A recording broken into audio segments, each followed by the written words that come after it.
Look at the weather. It's beautiful here. Non-stop rain. Oh, man, it is a blazer out there. It's cold and it's shivery. It is cold. Really coming down here. I really enjoy your weather reports. From the All Indiana Podcast Network, we're talking weather in a whole new way. From historical events to what's coming up, plus weather news, science, safety, fun facts, and more. I like where this is going. This is Weather Weekly. Weather Weekly with Wish TV Storm Track 8 meteorologist Marcus Bailey. Well, hello there. Thank you so much for joining us here. It is episode number 20.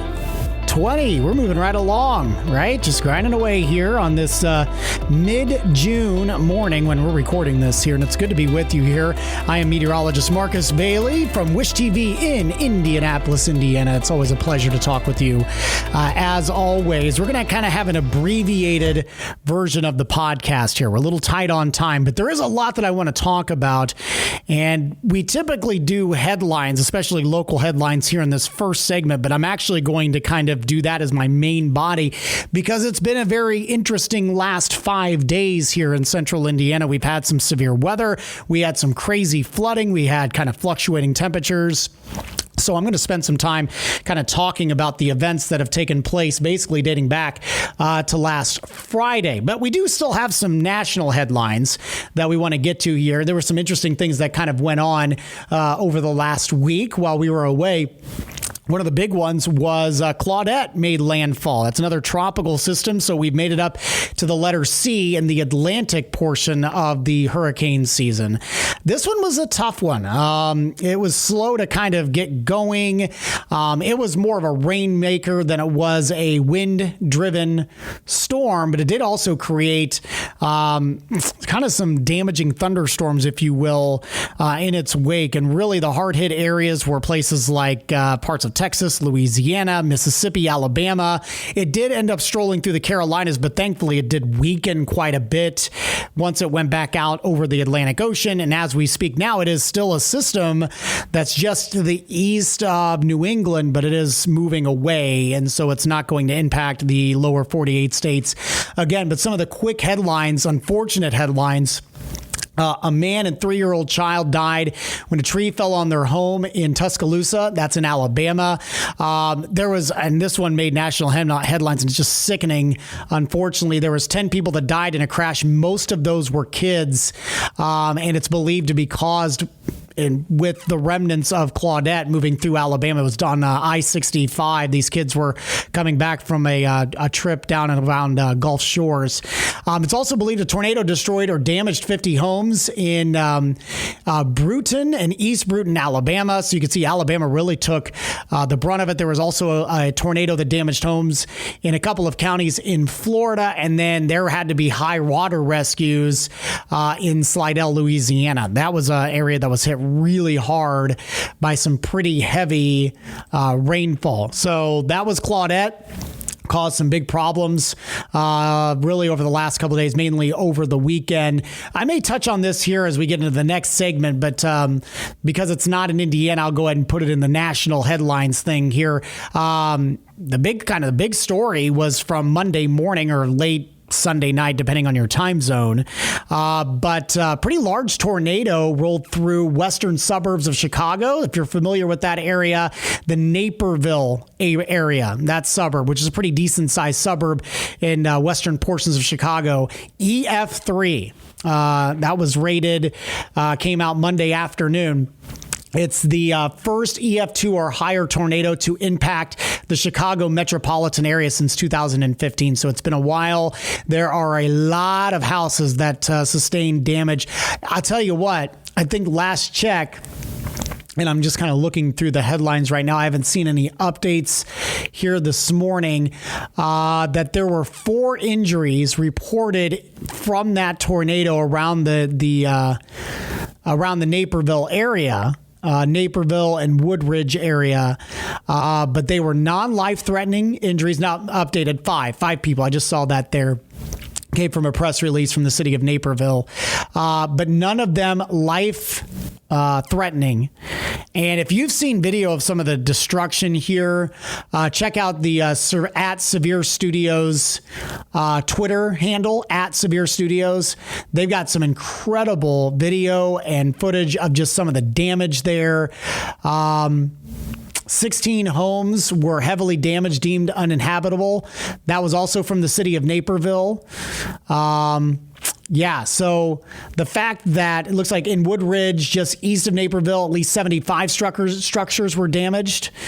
So again, the fact that fortunately no one died. That's an EF3. That's a large tornado, and that can do some big time damage, obviously, that we saw. And then you have to consider the time frame that tornado came through. If I remember correctly, I want to say it was 11:15 or between 11 and 11:30 Central Time.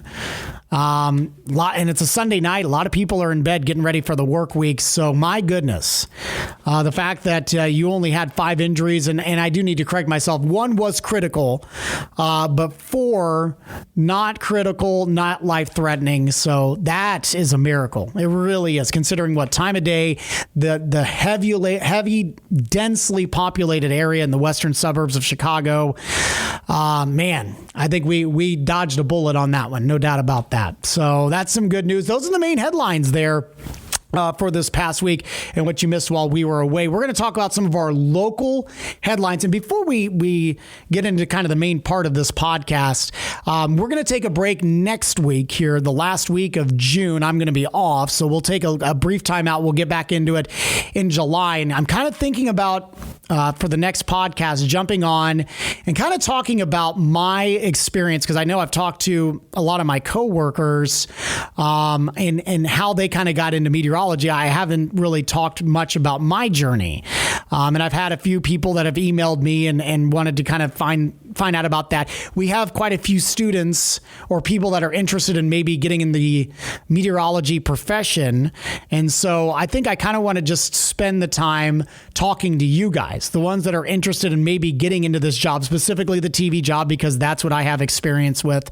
And if you have questions, send them my way. Since I'm going to be off here next week, let's kind of line them up here so I can address everything. Just shoot me an email, marcus.bailey@wishtv.com, or you can hit me up on all social media at Marcus Bailey on Twitter, Marcus Bailey Weather on Facebook and on Instagram. Send me a message, address your question, and we will. Nothing's off limits. Let's talk about it and have a good discussion about just kind of the job in general. I love it. It does comes with its pros and cons, like any other job, even though I do love the job. So we'll have a good discussion on that. We'll probably do that one coming up here the first Tuesday of July. Man, hard to believe we're already jumping into July. Hasn't really felt like it. I mean, a few days and it has, but man, we've had a lot of just kind of more spring-like days than summer-like days. All right, we're going to talk about some of the interesting things that happened over the last 5 days, severe weather-wise, here in central Indiana. That's coming up next here on Weather Weekly. All right, welcome back. Episode number 20 here of Weather Weekly. Good to be with you again. This is going to be kind of a shorty one here. We're just going to kind of hit up on some of the events that went on this past weekend. When I talk about this past weekend, specifically the dates of the 18th, the 19th, the 20th, and we'll take it to the 21st as well. So that Friday through Monday, kind of an active setup there over that stretch. We'll kind of start with Friday here and take you back to, let's see, I was working Friday morning on Daybreak, and we had kind of talked about the past couple of days prior that we were going to be kind of in the bullseye section of the potential for severe weather. And by, I think it was by Thursday morning, they had put much of central Indiana under, at least parts of central Indiana, in an enhanced risk, so a level 3 out of 5 for severe weather. And by Friday morning, their last update, really, before it went unchanged, before the event kind of unfolded Friday afternoon, they still had most of central Indiana under an enhanced risk. And it basically stretched through, let's see, most of central Illinois, most of central Ohio as well. But the entire state of Indiana was under some sort of severe weather risk. It was slight, I think, that made it all the way almost to the Indiana-Michigan state line. Same thing down to the Ohio River as well. There were a few areas in southwestern, northwestern parts of the state that were under marginal risk, but the entire state at least was under some sort of severe weather risk. So basically, the conditions were pretty ripe for some nasty weather to develop, and it ended up happening. It took some time, so we ended up having some minor convection early Friday morning, and it did bring some showers and storms to the area. There was nothing severe, but I remember coming out of work on Friday, and it took a little while for the cloud cover to clear. In fact, I think I was out on the golf course and was wondering, okay, is this cloud deck ever going to clear? Because if it doesn't, we probably won't see at least as bad as severe weather as what we were thinking with that enhanced risk. I think there was still enough in the atmosphere that we still could have had some pretty nasty storms, but you need that sunshine to kind of destabilize the atmosphere, which to the point of around early afternoon, it just wasn't happening. But sure enough, we got to around 1:30, 2 o'clock. The sun came out in full force, and boy, did it heat up in a hurry. It got nasty. 90s. Dew points were low to mid 70s. It was just gross outside. So the atmosphere became very unstable very quickly. And I think the big point here, well, you had a couple of things that were of a concern. First of all, you had some low-level jets that were screaming in that 70 to, I think it was a 70 to 75 knot range. And so there were some concerns when you're talking, the 925 millibar and 850 millibar levels, so you're talking 5,000 feet or so up, that you've got some screaming winds that easily could get mixed down to the surface when you get some of these storms to develop and some of these severe downbursts. They even had much of central Indiana under a hatched area. So those of you that aren't in the know, a lot of you that listen are, but for those that aren't, so the hatched area is just to signal that there's a chance for significant severe whatever they're highlighting, whether it be tornado, whether it be hail, whether it be wind. And in that case, for Friday, it was wind. We had a hatched area for wind. And so the concern was that we were going to be seeing wind gusts 70 to 75 mile per hour plus. Typically, severe weather or severe wind gusts are classified over 58 miles per hour. That's when you get a severe thunderstorm warning, either with that or you get hailstones that are 1 inch in diameter. That's quarter size, the size of a 25-cent quarter or larger.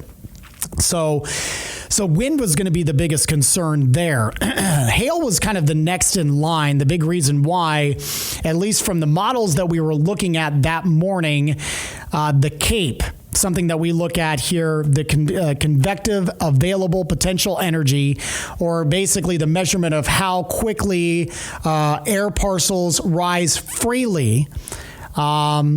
We're going to be around. That is a big ingredient on getting hailstones to kind of stay in the cloud cover and kind of develop themselves into larger hailstones, if you will, if that makes sense. Hopefully I explained that easily for you. But the capes were pretty high. I want to say, if I remember correctly, they were maxing out at around 4,000 joules per kilogram. That's the measurement for cape. I mean, you can get some healthy thunderstorms with just 1,000 to 2,000. So you're talking 4,000. You're putting yourself in a couple of lines of fire here. One, you get some pretty hefty hail. Two, if you've got a lot of moisture supply coming in, which we did, you get 4,000 joules per kilogram. You're talking about some big time rain, which we got, which I'll talk about in a second. But it's interesting. When you kind of look back on the actual event, now there were lots of reports of wind damage. I'm just kind of going through some of them now, but really, hail ended up being kind of the big story here. I'm just looking at some of the wind reports that came in from the 18th from Shelby County, Fountain Town. Time estimated from radar. Top half of tree snapped off. Another tree uprooted and into a barn door. And I saw several photos coming in on social media that there was a lot of trees knocked down. So there was plenty of wind damage. But, I mean, hail was the big thing. I just happened to just pull this one up off the Weather Service in Indianapolis. This one came from New Pal, 7:50 p.m. on Friday night, 3.4 inch diameter hail. That is large and confirmed. I saw a photo from a relative of mine at a New Pal that they had baseball size hail. So there was significant damage because of that. And unfortunately, that wasn't in just one spot. There was a lot of places just east of Indianapolis that got hit very hard with that. Lawrence, Marion County, 1.75 inches. So that was pretty big. I'm just kind of glancing through some of these. I don't have like a laundry list. I'm getting a lot of flooding ones that are popping up now, but I'll talk about those in a second. The hail was just incredible. It's probably the largest hail I have seen, and it's been a long time since I've seen hail that big. That we had reports of, and it did some pretty significant damage. And of course, we're getting to the time of year now. You're getting a lot of corn and soybeans popping up. That can do a lot of damage to crop. I haven't seen a lot of significant damage. Fortunately, at least I haven't seen reports of it. Down by where I live, we did not get the brunt of the hail. We really didn't get the brunt of the wind either. We did get a lot of rain down in Johnson County, but did not get the hail or the wind. So there's a lot of standing water in some of the fields, but in terms of crop damage due to hail, not seeing that as of right now. I would also be remiss to not mention the EF2 tornado that happened in Jay County in our state. So that's northeastern Indiana. That's basically kind of between Muncie and Fort Wayne in northeastern Indiana. So this was kind of the thing that kicked everything off. Just kind of thinking back to Friday afternoon before we really got the nasty storms moving into the metro area, we kind of got the storms firing in a more favorable environment where the cap broke in east central Indiana. And it mainly was in areas like parts of Delaware County, Blackford County, Jay County, Randolph County, and it stretched down to even Wayne County, I believe, as well, and even Henry County. I think there were several warnings that kind of popped. Mostly severe thunderstorm warnings, but there were a few tornado warnings specifically up around Jay County, which didn't end up spawning a tornado. There was a well-defined circulation, radar indicated, and there were a few storm spotters that were on that storm. So we had visual confirmation that there was indeed a tornado on the ground, and it did do some damage. This comes from an article on wishtv.com right now. An EF2 tornado, wind speeds as high as 130 miles per hour, hit Jay County north of Portland on Friday near the town of Bryant. It damaged homes, destroying farm buildings. It did kill some cows as well, and that came from the National Weather Service. The strong thunderstorm developed over southern Adams County Friday afternoon, quickly intensified, becoming supercellular as it turned right into northeast Jay County. The tornado developed around 3:50 in the afternoon, roughly 3 miles north-southeast of Bryant, quickly strengthened to an EF2, moving east-southeast. As it moved, it left several homes and farmsteads damaged or destroyed and knocked down a 100-foot tall communications tower in Jay County. So it was on the ground for a while. Goes on to say the tornado weakened briefly as its parent storm turned hard right. Then the tornado re-intensified into a multi-vortex 500-yard wide EF2, hitting several more farmsteads, damaging homes, destroying farm buildings, and killing several cattle. The parent storm and tornado both weakened after that. The tornado lifted and dissipated in an open field about 8 miles southeast of Bryant. The tornado's path covered 5.23 miles. No injuries or deaths were reported, according to the Weather Service. Portland Police Chief John Stevenson on Friday night shared photos and drone video of damage believed to be caused by the tornado. And Portland Mayor John Boggs told News 8 on Friday that some trees were knocked down and some homes were damaged in the city of Portland as well. Now, piggybacking off of that did eventually lift. That tornado was at its strongest point. Let's see if I still have the page up. I do.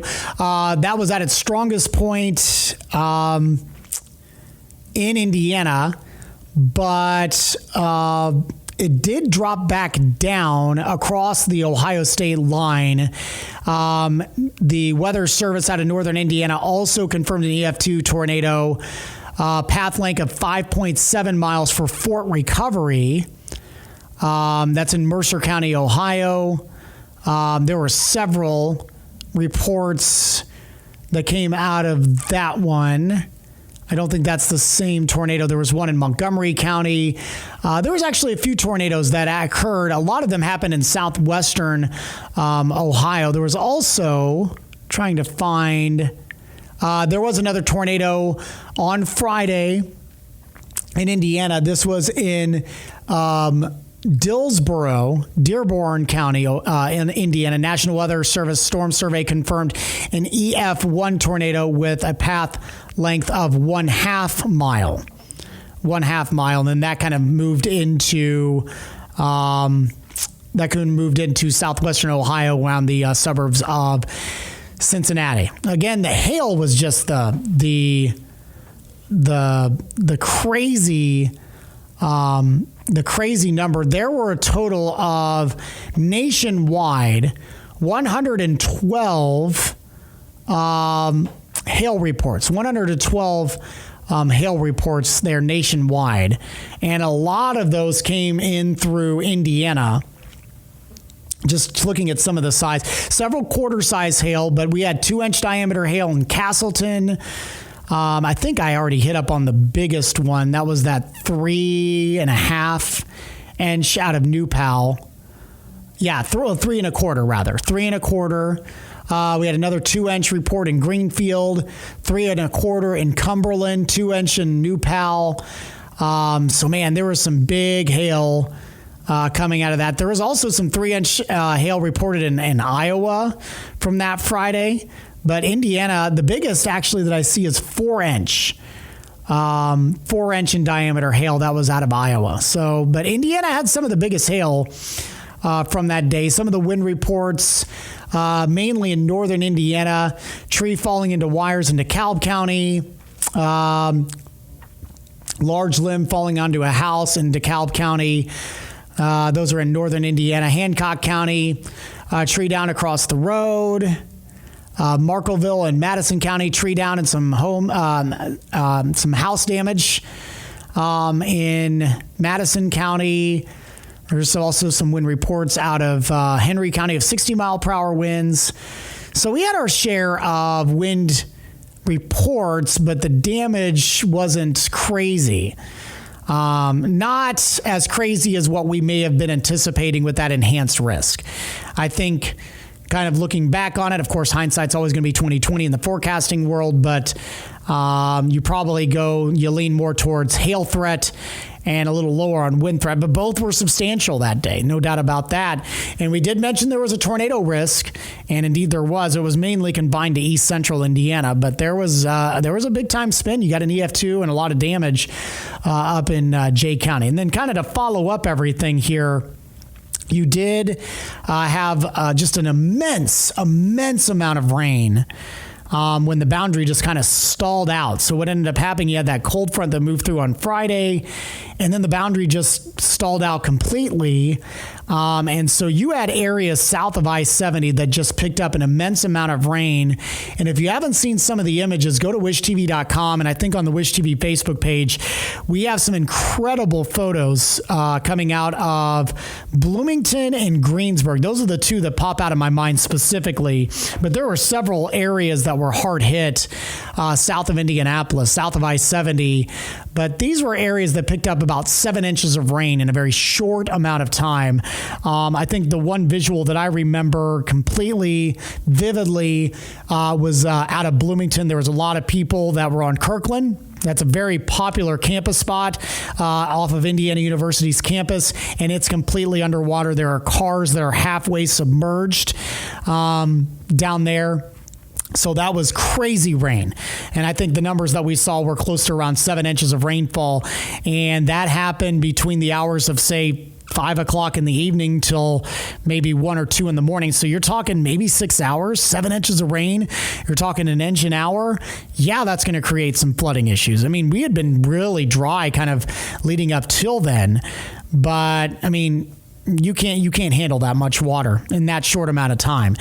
Greensburg was another one that I saw that there were some downtown areas that were flooded pretty significantly as well. So that was, it was like a 1-2 punch for the southern half of the state. You had a lot of areas that had maybe some hail cleanup, and then you had to follow that up with some flooding cleanup. The good news is I didn't see a ton of power outages. There was a lot of lightning with some of the strikes that were taking place with the storms. I think there was a couple of houses up in the Fishers area that did catch fire because of lightning strikes over the weekend. But considering the amount of lightning that we saw with some of the storms, I'd be grateful we didn't see more of that over the weekend. So flooding was obviously a big issue. And so, it's still an issue now. We're waterlogged. Thankfully, we don't have any rain chances. We'll talk more about the forecast coming up after the break. But the flash flooding threshold is extremely low in southern Indiana because of the heavy rain that we had over the weekend. So we're going to have some time to wring out. But I tell you, if we had a couple of thunderstorms here for Tuesday or Wednesday or Thursday, and you had some downpours, it wouldn't take much to create some flooding issues again because of how much we picked up over the weekend. So it takes some time to kind of wring things out a little bit. Thankfully, I think we get what the doctor ordered here, and have several dry days before we have to worry about any rain threat coming in for the weekend. Lastly, again, I mentioned the Chicago tornadoes that took place on Monday morning. Northern Indiana was not spared from that. We did have a couple of tornadoes that did take place in northern Indiana. I'm heading up to their website right now. These actually just came down the wire. We'll hit up the first one here first. This is the Wyatt tornado. Happened June 21st. That was Monday morning. Embedded with this comes from the Weather Service Northern Indiana report here. Embedded within a line of severe thunderstorms producing damaging winds. A brief tornado developed northwest of Wyatt. This is in St. Joseph County. So this is near South Bend. According to photos, a number of healthy trees were snapped along the damaged path, and a barn lost its roof. The tornado touched down northwest of the intersection of Osborne Road and Gumwood Road. Healthy trees were uprooted at this location. Immediately to the east, healthy trees were snapped. After crossing Gumwood Road, a large portion of a barn roof was removed, lofted, and debris scattered toward Osborne Road to the north. Immediately east of this, a grove of healthy pine trees were all snapped. The tornado dissipated before crossing Fur Road. The rating EF1, 100 mile per hour peak winds. The path length just over a mile, and the path width was about 100 yards. So that is the St. Joseph County tornado. There was one more in Steuben County. This is the write-up from the Weather Service out of northern Indiana. Fremont tornado. Line of severe thunderstorms moved through northeast Indiana and southern Michigan early Monday morning with widespread tree and power line damage. In addition, a brief tornado was spawned just west of I-69 near State Road 127. This tornado tracked east, hitting the County Meadows Golf Course, causing extensive tree damage and destroying a barn just west of Fremont.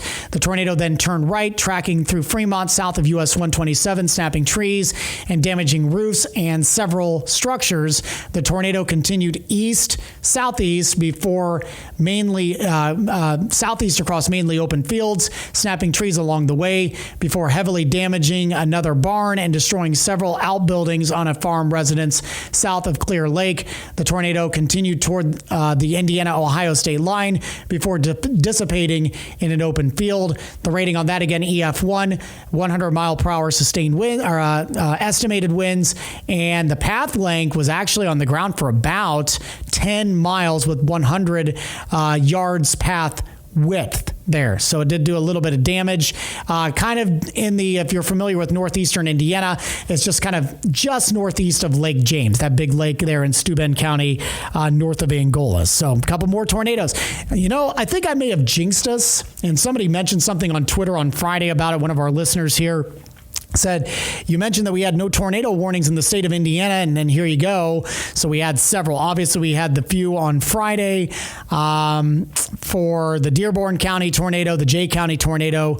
I think we had 2 or 3 out of all 3 of those, out of both of those tornadoes, and then you had a few from the tornadoes Monday morning. So I think I jinxed us. So I'm just going to keep my mouth shut on past weather over the last several weeks, because outside of this weekend, it's actually been relatively nice for the spring and summer, so hopefully it'll stay that way.